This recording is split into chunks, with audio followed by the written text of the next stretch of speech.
우리 부동산 시장도 또 한 번의 과도기를 넘어가고 있습니다. 정부에서 각종 대출 규제를 하기 시작을 했죠. 대출 규제가 진행이 되면서 거래량이 확실히 눈에 띄게 줄어들고 있습니다. 또 일부 단지에서는 매도를 하려는 사람들이 조금은 뭐 가격을 낮춰서라도 할까 하는 분위기도 감지된다고 해요. 그렇다고 지금 이런 대출 규제가 인위적인 규제지 않습니까? 이런 인위적인 정책에 의해서 대세적인 부동산 아파트 가격이 앞으로도 계속 떨어질 것이야, 이렇게 이야기하기는 상당히 어려울 것입니다. 다만 한 번쯤은 충격은 분명히 줄 것이다. 이거는 틀림없는 사실이 아닐까 봅니다. 아마도 한두 달, 10월, 11월 정도, 다음 달 정도까지는 아마 이런 정책의 효과가 좀 있을 때, 그 다음은 좀 지켜봐야 될 텐데, 그때는 대외적인 변수가 굉장히 중요할 것 같습니다. 대외적인 변수라는 것은 미국의 금리인데, 미국 금리가 조만간 내려올 것 같죠. 그런데 내려오는 포인트가 지금 5.5인데 0.25 정도로 조금 내릴 것 같은데, 그렇게 조금 내리는 가장 큰 어떤 이유랄까요? 물가는 상당 부분 안정이 됐는데 가장 큰 이유는 미국도 여전히 주택시장이 불안전한 그런 상황인 것 같습니다. 아울러서 미국이나 중국의 경기 침체 우려 때문에 또 서부 특사수요 같은 원유값이 많이 또 떨어졌습니다.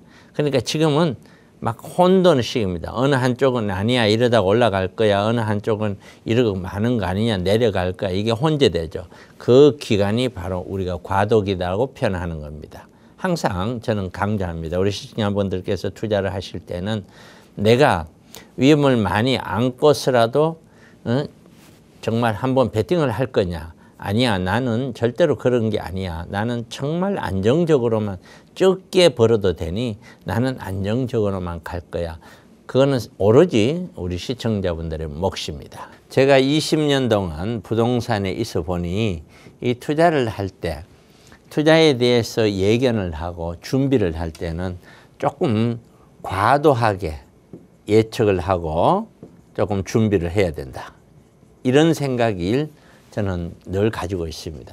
뭐 이러다 말겠지가 아니라 이거보다 더 심하게 갔을 경우에도 만약에 생각해서 나는 어떻게 할 것인가, 거기에 대한 대비까지 가져가야 된다는 것이죠. 분명한 건 이번 한 번으로서 위기가 뭐 끝났다 그렇게 할 수는 없을 것입니다. 앞으로도 우리가 살아가면서 특히 무수히 많은 위험들이 올 것이고, 제 개인적으로 가장 두려운 것은 전 세계가 반토막이 지금 나고 있습니다. 무슨 말씀을 드리고 싶냐, 우리가 살아온 30-40년과는 완전히 다른 형태로 우리는 앞으로 살아가야 된다는 겁니다. 그러니까 가장 두려운 것이 뭐냐면은 우리가 살아온 경험치를 가지고 있는데 그 경험치를 그대로 적용하면서 살면 굉장히 좋겠는데 그 경험치가 적용이 안 되는 세상을 우리는 살아갈지도 모른다는 거죠. 두려움이죠. 그럼 우리 부동산 시장도 이것이 정말 어떤 그림을 그려나갈지는 전혀 예측이 안 되는 겁니다. 지금 거기에 우리가 길목에 서 있는 것입니다. 이거는 이미 어떻게 보면 돌이킬 수 없을 만큼 갈라치기를 이미 되었고 앞으로도 더 심화될 것 같습니다. 미국의 어떤 모습을 보니까 더군다나 그렇고요.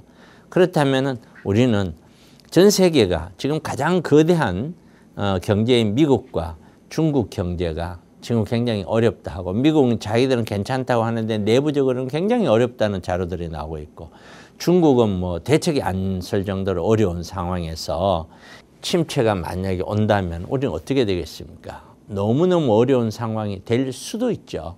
좀 오더라도 약하게 오면 좋겠는데, 그렇기 때문에 항상 저희들은 투자를 할 때 이런 경기 침체가 설사 안 온다 하더라도, 저는 개인적으로 침체가 온다 쪽인데 설사 안 온다 하더라도 우리는 충분히 대비를 하고서 투자를 해야 되지, 그냥 안 올 거야 괜찮아 이런 식으로 가는 거는 좀 무리다, 그런 얘기죠. 그래서 투자는 언제나 안전한 것이 투자지, 안전하지 않는 거는 언제든지 다 버릴 수 있고 날아갈 수 있고 손실을 볼 수 있는 투자라면 정말 하지 않아야 될 거 아니냐, 그런 생각이 들고요.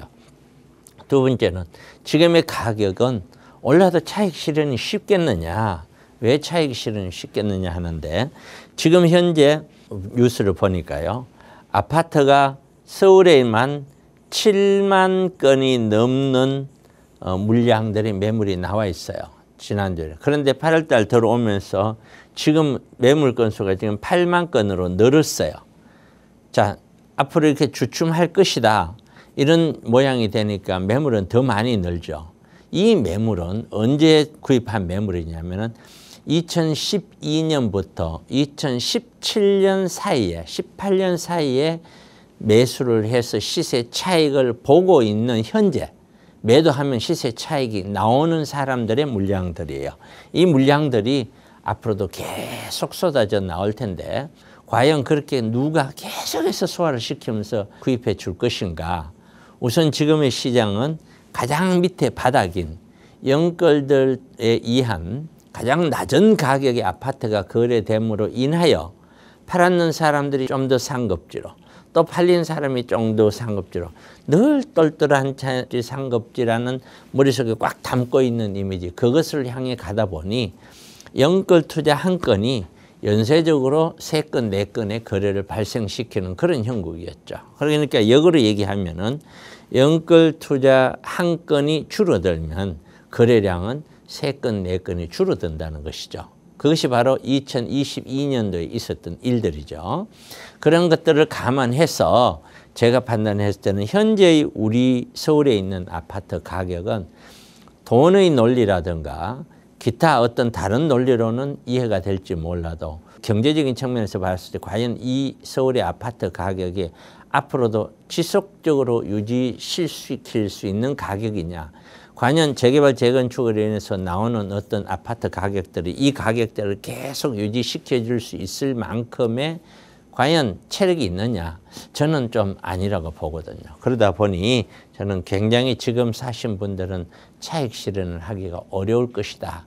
그렇기 때문에 오로지 나는 실수요자, 가격이 내려가더라도 상관이 없고 올라가더라도 상관이 없는 그런 특수한 실수요자들이 아닌 이상에는 지금은 좀 투자가 조금 주의를 해야 되는 것이 아니냐 저는 그렇게 생각을 합니다. 그래서 미국에서는요, 미국 월가라 그러죠. 월가에서는 고용지표로 보고 미국의 경제 성장이 둔화될 것이다. 경기 침체가 될 것이다 하고 이미 대비를 하고 있답니다. 경제활동이 정체가 되고 감소되는 지역이 증가되고 있다. 이거는 뭐냐면 미 연준 경제동향보고서에 이렇게 나와 있어요. 이미. 지역에 따라서 경제활동이 정체가 되고 감소되는 지역도 이미 증가하고 있고 제조업은 5개월째 이미 냉각되어 있다. 5개월째. 자, 중국, 유로존은 이미 안 좋다고 했죠. 거기에서 경기 침체 위기감까지 확대가 되고 있다. 이게 미국이에요. 지금 상황이. 각종 지표서 경착륙은 경기가 침체로 수직으로 떨어지는 거예요. 천천히 가는 거예요.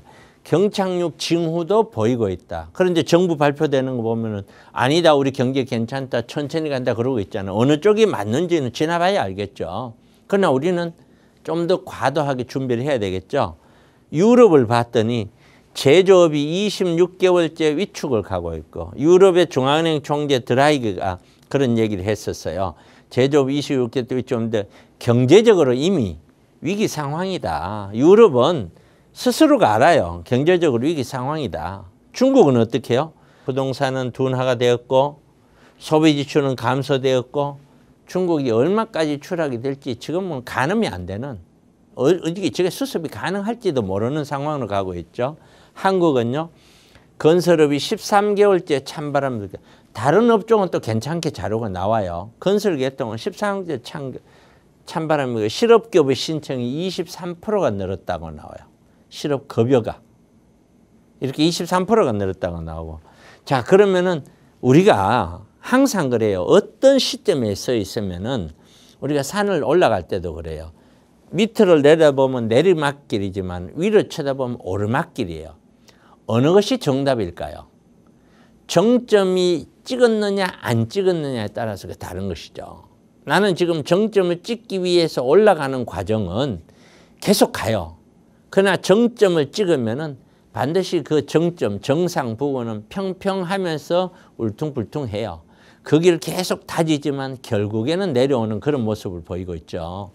저는 늘 그런 생각을 합니다. 그래서 지금 현재 우리나라 아파트, 서울에 있는 아파트들은 거의 정점 이제 왔다. 과거부터 수도 없이 얘기를 했죠.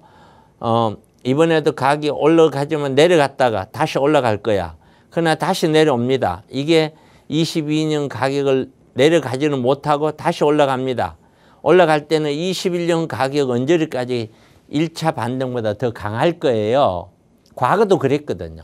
그래서 이 부근에서 밀릴 겁니다. 밀리면 또 한 번은 살짝은 올라가지만 이거는 그렇게 강하지 않아요. 그리고 계속해서 밀려 내려가. 이것을 제가 방송에서 수도 없이 이야기를 해오고 있고 지금도 그 마음입니다.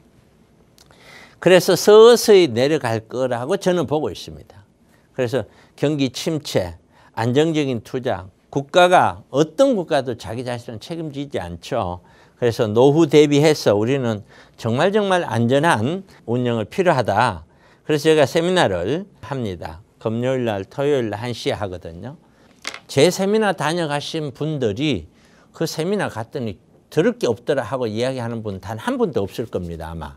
그래서 충분히 오셔서 여러분들도 세미나를 한번 들어보셔야 돼요. 집에 앉아서는 답이 없습니다.